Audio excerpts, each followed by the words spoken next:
नमस्ते सदा वत्सले मातृभूमे भारत माता की जय। दोस्तों, इटली की प्रधानमंत्री जॉर्जिया मेलोनी ने राम मंदिर अयोध्या धाम के लिए 21 किलो के सोने का धनुष दान किया है और बात यही तक नहीं रुकी। इटली की प्रधानमंत्री जॉर्जिया मेलोनी के साथ साथ इटली के कुछ गांव में लोग हिंदू धर्म से इतना प्रभावित हो गए हैं कि उन्होंने हिंदू विलेज ही बसा लिया और दुनिया की सबसे बड़ी भगवत गीता का स्थापना भी कर दिया है। यह सचमुच कितनी आश्चर्यजनक बात है कि यूरोप के देश इटली में भी भगवान राम का गुणगान और देवी देवताओं का पूजन करने लगे हैं। इटली की महिलाओं का कहना है कि राम मंदिर को देखकर शायद ही किसी की आंखें नम न हुई हों और जिसका गवाह बनकर शायद ही कोई हिंदू होगा जो भावुक न हुआ हो। हमें अब भी यह विश्वास नहीं हो पा रहा कि क्या सच में राम भगवान अपने घर लौट आए हैं और कैसे। इटली के कुछ गांवों में वहां की महिलाएं भी सनातन धर्म में बहुत रुचि दिखा रही हैं। दोस्तों, भगवत गीता में भगवान श्री कृष्ण कहते हैं कि जहां सत्य, धर्म, लज्जा और सरलता का वास होता है वहां भगवान निवास करते हैं, और जहां प्रभु श्री राम जिनके दिलों में वास करते हैं वहां विजय और सत्य का वास होता है। वीडियो को पूरा अंत तक देखें, बहुत अच्छी बातें बताई गई हैं। वीडियो को स्किप करके नहीं देखें जिससे आप वह चीज से अनजान हो जाए। मित्रों, हमारा हिंदू धर्म पूरी तरह से सत्य और धर्म की संस्कृति को मानता है।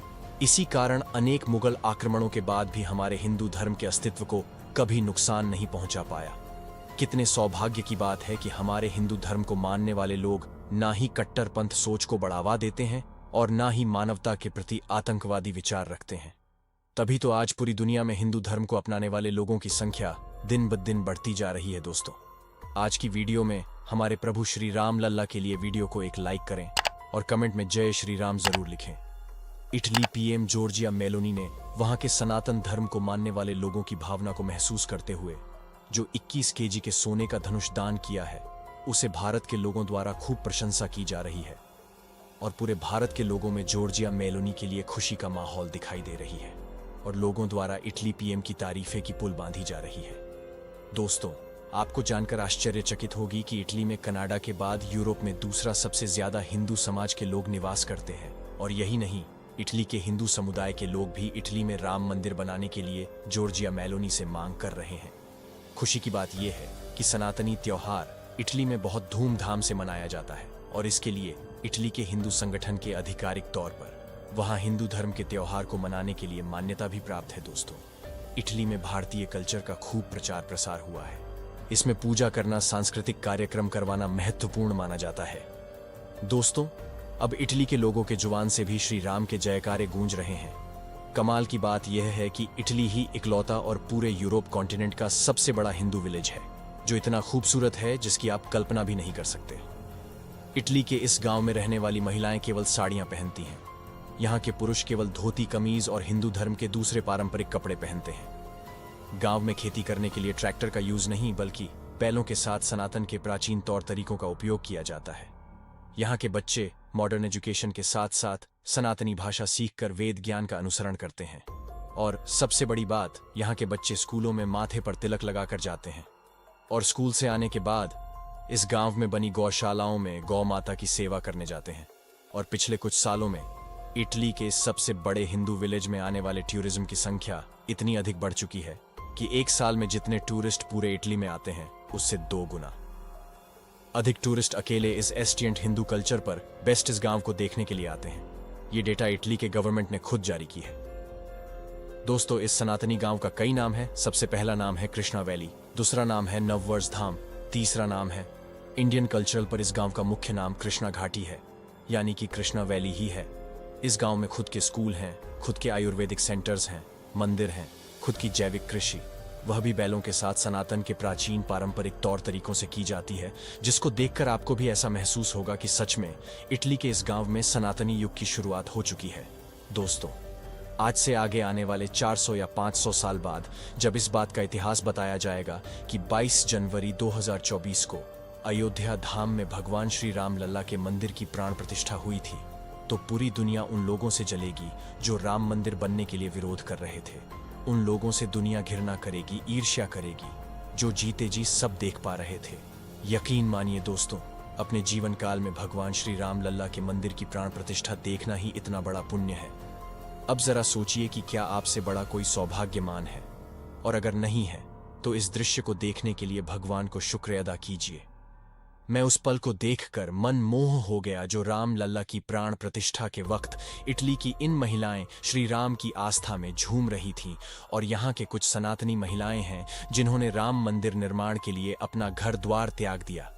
कितनी परेशानियां उड़ाई, कितने सपने देखे, और अब जब 500 सालों बाद इनका सपना पूरा हुआ तो अपने आप को राममय होने से रोक नहीं पाई, और वहीं भव्य मंदिर के प्राण प्रतिष्ठा के समय खड़े होकर नाचने लगी। ऐसी एक नहीं, अनेक दृश्य हैं मंदिर की प्राण प्रतिष्ठा के बाद हमारे सामने आई। इनमें से बहुत सारी ऐसे दृश्य हैं जो आपने भी नहीं देखी होंगी। यह वह दृश्य हैं जो राम मंदिर को लेकर इटली के लोगों के भावनाएं व्यक्त करती हैं। दोस्तों, यह वह दृश्य है जो यह बताने के लिए काफी हैं कि समय से बलवान कोई नहीं होता। यह भी एक आम सनातनी भारतीय की तरह मंदिर आंदोलन के लिए जान देने वालों को याद करते रहते हैं। वह उस समय उतने ही बेबस थे जितना मंदिर की निर्माण की चाह रखने वाला। हर सनातनी भारतीय जो सिर्फ अपने प्रभु राम लल्ला को टेंट में रखा हुआ देखकर मजबूर हो सकता है, मगर उनके लिए प्रभु राम का घर नहीं बनवा सकता। लेकिन वही अयोध्या थी, और वही नरेंद्र मोदी, और फिर वही भारतीय संविधान।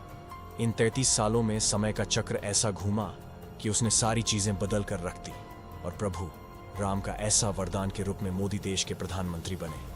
फिर सुप्रीम कोर्ट में राम लल्ला ने अपना मुकदमा जीता, और भारतीय सनातनी ने पुरजोर सहयोग किया, और मंदिर टूटने के करीब 500 साल बाद जब राम लल्ला का मंदिर बना तो उसकी प्राण प्रतिष्ठा के लिए नरेंद्र मोदी ने पूरे भारत को राममय बना दिया। मंदिर बनना सिर्फ हिंदुओं के संकल्प की जीत नहीं है, बल्कि यह हिंदुओं का आस्था को भी दर्शाता है कि देश के संविधान और कानून को कितना अपना मानते हैं, और इससे हमारा स्वभाव क्या है।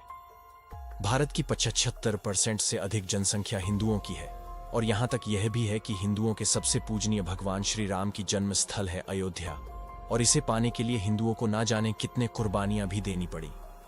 मगर हमें अपने देश में रहने के बावजूद हम अपने ही भगवान को उनका घर दिलवाने के लिए 500 सालों से संघर्ष कर रहे थे, और यहां तक कि आजादी के बाद भी इस संघर्ष को जीतने के लिए अदालत की ओर अपना रास्ता चुने थे।